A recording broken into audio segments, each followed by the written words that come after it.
la suerte de un hipotético conflicto armado hispano-marroquí quedaría hoy resuelto en 3 horas, y en ese tiempo habrían sido destruidos 3 de los 5 importantes radares que posee el ejército del aire español. En 1 hora más Melilla estaría en manos marroquíes. Ese fue el informe del coronel Blasco Alonso para el CESEDEN, Centro de Estudios para la Defensa. Estaba fechado en 1986, 4 años después de que España entrara en la OTAN. Un poco antes, el general de Estado Mayor, Eduardo Alarcón Aguirre, adscrito al mismo servicio, había manifestado también que había pocas garantías de éxito frente a un ataque marroquí. Alarcón, que elaboró un plan estratégico para la defensa de Ceuta, esgrimía que era poco menos que indefendible militarmente e instaba en sus conclusiones a buscar soluciones políticas. Blasco y Alarcón no eran los únicos en opinar lo expuesto. En conjunto, los estrategas militares consideraban que España estaba en desventaja frente a un ataque marroquí sobre las plazas de Ceuta y Melilla. En el extranjero, los norteamericanos opinaban de forma parecida. Un estudio de ese mismo año, de los expertos Albert Noffy, Austin Bay y James Canigan, concluía que en 4 horas de combate Marruecos controlaría Melilla empleando en las acciones unos 40.000 soldados, y que los peñones de Vélez y Alucemas de medio kilómetro cuadrado de extensión cada uno, custodiados por 2 centenares de soldados de élite, podrían ser defendidos durante muy pocas horas. En estas circunstancias en 1981, el gobierno de Leopoldo Calvo Sotelo obtuvo el placer de los miembros de la OTAN para la adhesión de España al Tratado del Atlántico Norte, en el que como nota destacada para España no estaban incluidas, precisamente, las plazas de Ceuta y Melilla. Se sabía según el punto 6 del tratado, que sigue vigente, las plazas norteafricanas quedaban fuera del paraguas de la OTAN por una cuestión geográfica, aunque había una excepción con los territorios franceses en Argelia. Además, el compromiso de entrada de España en 1981 contemplaba un acercamiento de posiciones con Gran Bretaña sobre el peñón de Gibraltar, como por ejemplo abrir la verja, amén de algunos contratos de defensa que no llegaron a realizarse, debido a la crisis de la Guerra de las Malvinas, en la que España se puso de parte de la Argentina. En realidad, España entró en la OTAN con otro objetivo, un medio para conseguir más fácilmente el ingreso en otro club, la Comunidad Económica Europea, CE, por sus siglas. Fue una unión económica, impulsada por un conjunto de países europeos, que precede a la vigente Unión Europea. Así España, que venía lidiando con los Estados Unidos, desde el abrazo de Ike Eisenhower y Franco, con el Tratado de Amistad para la Defensa de Occidente, se podía sacudir las bases, entrar de pleno derecho en el bloque europeo tal y como le correspondía, y sobre todo, optar al ingreso en la Comunidad Económica Europea. Resultó que más allá de Ceuta y Melilla el plan era redondo. Lo importante es que Ceuta y Melilla no entraban de ninguna forma en la protección de la OTAN porque en el propio tratado se excluía geográficamente la posibilidad.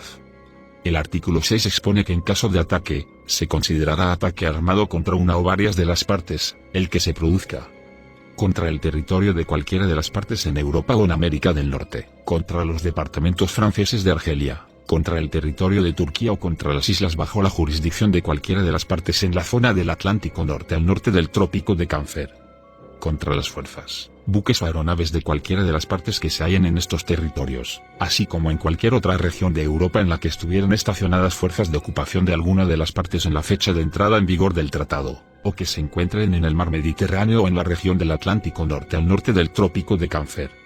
Así, resultaba que los territorios más preocupantes para la seguridad nacional, excluido Canarias, no estaban bajo el paraguas de protección de los nuevos aliados. Era un gran inconveniente para España. Además, era conocido en el ejército que existía una situación de desventaja con Marruecos, no solo estratégico sino también en los aspectos técnico y de material, ya que los marroquíes contaban con un arsenal mejor preparado que el de España, por lo que la entrada en la OTAN no arreglaba ninguno de estos problemas. Marruecos, que era ya aliado estratégico de los Estados Unidos, en el norte de África, disfrutaba de una asistencia privilegiada, mientras aquí se comenzaba a negociar en un plano de mayor igualdad con los norteamericanos.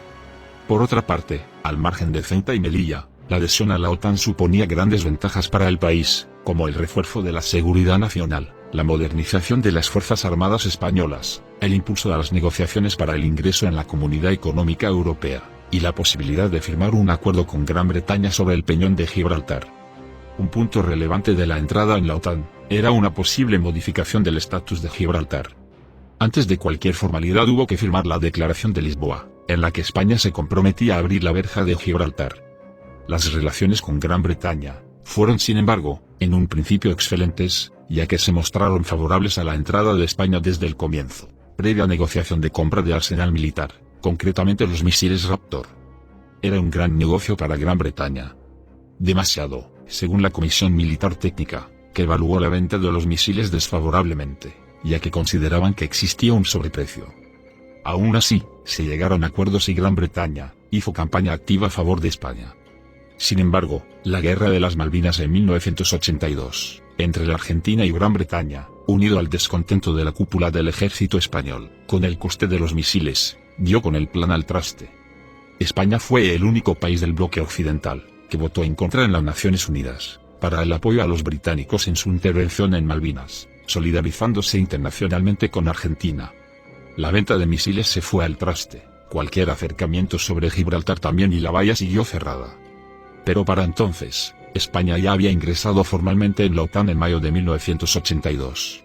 Algunos analistas indican que, en cualquier caso, existen otros tantos artículos que en conjunto sí garantizan que España contaría con sus aliados en caso de un ataque, aunque sea interpretable. Lo cierto es que en 1981 habría sido imposible incluir los territorios españoles en el norte de África, y que en conjunto la adhesión beneficiaba en muchos aspectos el estatus militar y la seguridad nacional española. Aún así Ceuta y Melilla son vulnerables, y seguimos con sus diferencias, más o menos en el mismo punto que en 1981, un ataque marroquí sería una pesadilla para las Fuerzas Armadas españolas. Pese a todo el armamento que ha recibido el pasado 2023, y que se recibirá este 2024 que comenzamos, España aún sigue siendo vulnerable en el norte de África, Ceuta y Melilla, y las Islas Canarias. Por lo tanto, ¿cuál es tu opinión sobre si ha compensado entrar en la OTAN? ¿Crees que España, en caso de conflicto militar con Marruecos, estaría sola? ¿Que tendría que reforzar España en dichas regiones? Son solo dos preguntas, de muchas que se pueden realizar sobre el tema.